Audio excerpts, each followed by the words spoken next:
નમસ્કાર. ચાલો આજે વાત કરીએ એક એવા મસાલાની જે આપણા સૌના રસોડામાં મોજૂદ છે, આદુ. આપણે એને ચામાં નાખીએ છીએ, શાકનો વઘાર કરીએ છીએ, પણ શું આપણે ક્યારેય વિચાર્યું છે કે આ નાનકડા કંદ પાછળ કેટલું મોટું વિજ્ઞાન છુપાયેલું છે? આજે આપણે આદુની એ જ શક્તિશાળી વૈજ્ઞાનિક વાર્તાને ઉકેલીશું. આ વાક્ય બધું જ કહી દે છે નહીં? એક સામાન્ય રસોડાના મસાલાથી શરૂ કરીને છેક ક્લિનિકલ સાયન્સ સુધીની આદુની સફર ખરેખર અદ્ભુત છે. જે વાતો આપણે પેઢીઓથી સાંભળતા આવ્યા છીએ, હવે એ જ વાતોને આધુનિક વિજ્ઞાન પણ પુરાવા સાથે સ્વીકારી રહ્યું છે. તો આજે આપણે કયા મુદ્દાઓ પર વાત કરવાના છીએ? સૌથી પહેલાં આપણે સમજીશું કે આદુ માત્ર એક મસાલો કેમ નથી. પછી જોઈશું કે એ બળતરા અને દુખાવામાં કેવી રીતે રાહત આપે છે. એ પેટ માટે કેમ આટલું સારું છે અને આપણા શરીરના આંતરિક સ્વાસ્થ્યનું રક્ષણ કેવી રીતે કરે છે. અને હા, છેલ્લે એ પણ જાણીશું કે આનો ઉપયોગ કેવી રીતે કરવો. ચાલો તો શરૂ કરીએ આપણા પહેલા વિભાગથી.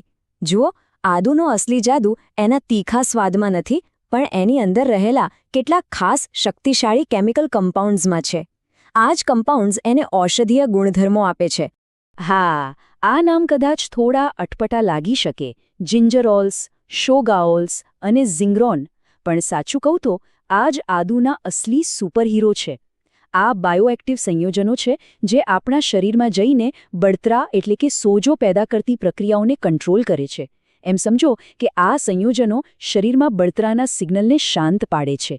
આદુના જે પણ સ્વાસ્થ્ય લાભો છે ને, એની પાછળનું વૈજ્ઞાનિક કારણ આ જ છે. અને આ જ વાત આપણને આપણા આગલા મુદ્દા પર લઈ આવે છે. સીધી વાત છે, જો શરીરમાં બળતરા ઓછી થાય તો દુખાવામાં પણ રાહત મળે જ.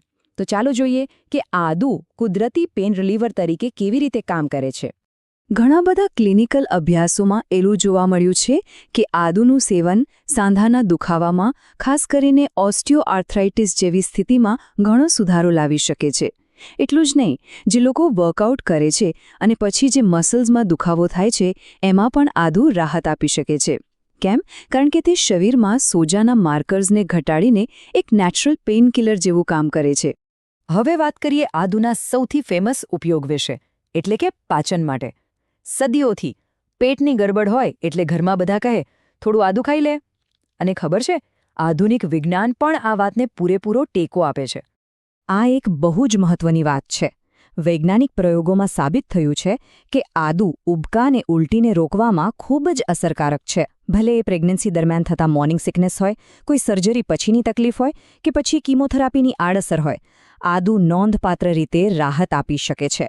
તો સવાલ એ છે કે આ કામ કેવી રીતે કરે છે? બહુ સિમ્પલ છે. સૌથી પહેલાં આદુ આપણા પેટમાંથી ખોરાકને આગળ વધવાની ગતિ વધારે છે, એટલે કે પેટ જલ્દી ખાલી થાય છે. બીજું, એ આખા પાચન તંત્રની હલનચલનને ઉત્તેજિત કરે છે. અને આ બંનેનું પરિણામ શું? અપચો, ગેસ અને પેટ ફૂલવા જેવી સમસ્યાઓમાંથી છુટકારો. એટલે જ તો એને પેટનો બેસ્ટ ફ્રેન્ડ કહેવાય છે. પણ વાર્તા અહીં પૂરી નથી થતી. આદુના ફાયદા ખાલી દુખાવો મટાડવા કે પાચન સુધારવા પૂરતા સીમિત નથી. એના ફાયદા આપણા શરીરની અંદર ખૂબ ઊંડાણ સુધી પહોંચે છે. એ આપણા આખા શરીર માટે એક રક્ષક જેવું કામ કરે છે. નવા સંશોધનો એવું સૂચવી રહ્યા છે કે આદુ શરીરમાં ખરાબ કોલેસ્ટ્રોલ એટલે કે લિપિડ પ્રોફાઇલને સુધારી શકે છે. એ બ્લડ શુગરને કંટ્રોલ કરવામાં પણ મદદરૂપ થઈ શકે છે. કેટલાક અભ્યાસોમાં તો બ્લડ પ્રેશર સુધારવામાં પણ એનો ફાળો જોવા મળ્યો છે. આ સિવાય એ આપણી રોગપ્રતિકારક શક્તિને મજબૂત કરે છે અને એના એન્ટીમાઇક્રોબાયલ ગુણધર્મોને કારણે આપણને ચેપ સામે લડવામાં પણ મદદ કરે છે. તો આપણે આદુના આટલા બધા વૈજ્ઞાનિક રીતે સાબિત થયેલા ફાયદાઓ જોયા, પણ હવે સૌથી મોટો સવાલ એ છે કે આ બધી જાણકારીનો આપણે વ્યવહારમાં ઉપયોગ કેવી રીતે કરીશું. ચાલો હવે આ વિશ્લેષણના સૌથી મહત્વના ભાગ પર આવીએ. અહીં એક વાત બરાબર યાદ રાખવાની જરૂર છે. આદુ એક શક્તિશાળી ઔષધિ છે, એમાં કોઈ શંકા નથી. પણ એ કોઈ પણ પ્રકારની તબીબી સારવારનો વિકલ્પ નથી, બિલકુલ નહીં. એને એક સહાયક ઉપચાર તરીકે જોવો જોઈએ, જે આપણી સારવારને સપોર્ટ કરી શકે છે, આપણા સ્વાસ્થ્યને સુધારી શકે છે. પણ કોઈ ગંભીર બીમારી હોય તો ડૉક્ટરની સલાહ અને એમની દવાઓનું સ્થાન ક્યારે લઈ શકે નહીં. અને અંતે આ પ્રશ્ન આપણા સૌ માટે છે.